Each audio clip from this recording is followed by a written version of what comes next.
Hello, hello, guys. Welcome into Prayed Up and Positive, Ready, Set, God.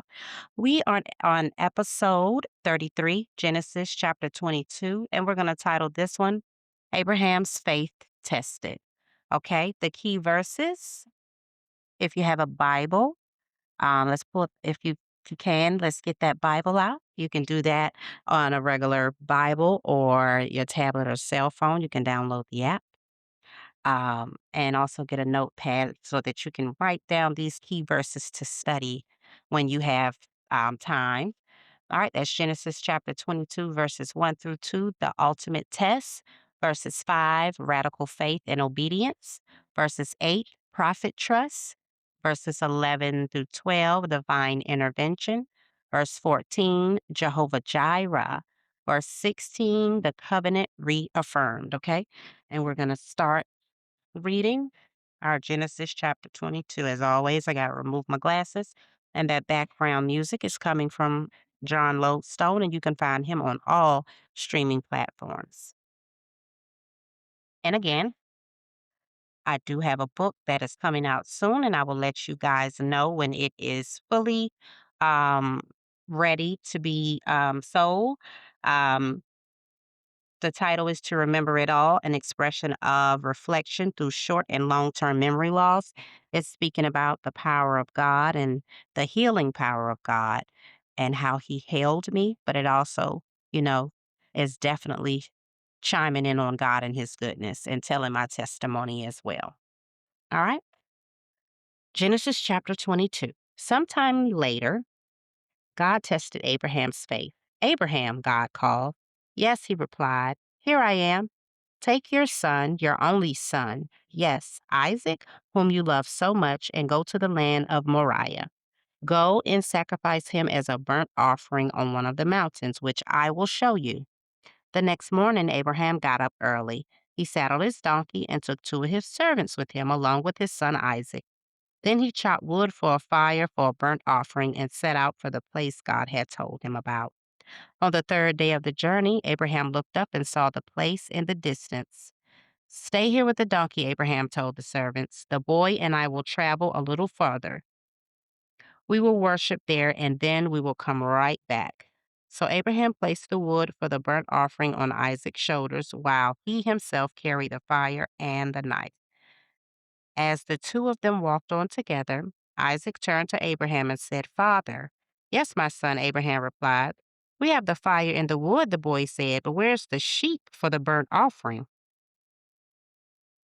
God will provide a sheep for the burnt offering, my son, Abraham answered, and they both walked on together. When they arrived at the place where God had told him to go, Abraham built an altar and arranged the wood on it. Then he tied his son Isaac and laid him on the altar on top of the wood, and Abraham picked up the knife to kill his son as a sacrifice. At that moment, the angel of the Lord called to him from heaven, Abraham, Abraham. Yes, Abraham replied, Here I am. Don't lay a hand on the boy, the angel said. Do not hurt him in any way, for now I know that you truly fear God. You have not withheld from me even your son, your only son. Then Abraham looked up and saw a ram caught by its horns in a thicket. So he took the ram and sacrificed it as a burnt offering in place of his son.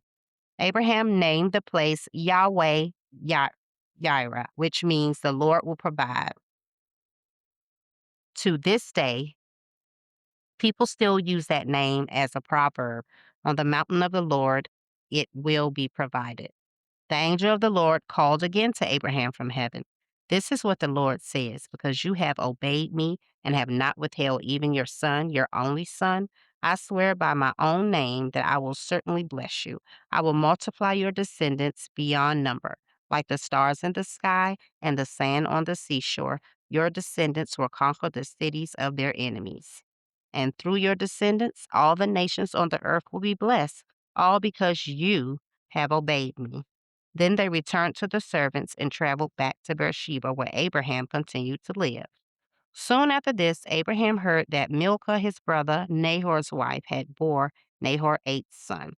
The oldest was named Uz. The next oldest was Buz, followed by Camuel, the ancestor of the Arameans. Kesset, Casa, Hasso, Fildash, mm, Jitlef, and Bethuel. Forgive me for the mispronouncing of these words. In addition to these 8 sons from Milcah, Nahor had 4 other children from his concubine, Ruma. Their names were Teba, Gaham, Tahash, and Makkah. All right, thank you for the listening of this word, the listening and the reading of this word.